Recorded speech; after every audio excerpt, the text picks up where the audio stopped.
Hello, friends! Welcome to Canva Class 2. In the last class, we learned Canva's interface in detail. Today, we will learn how to use tools after creating a document. First, click on Create a Design and select any size, like an Instagram post. As soon as you select a size, a new blank document opens.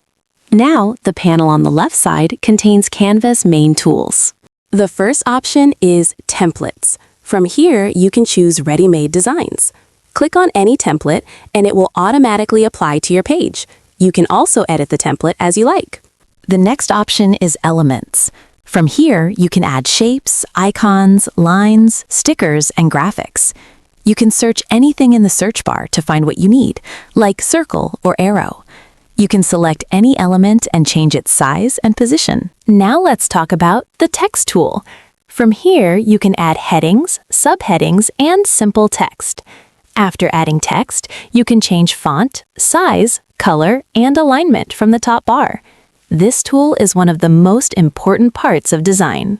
With the Uploads option, you can bring your images or files into Canva. Click on Upload and select your image. Then drag the image into your design to use it.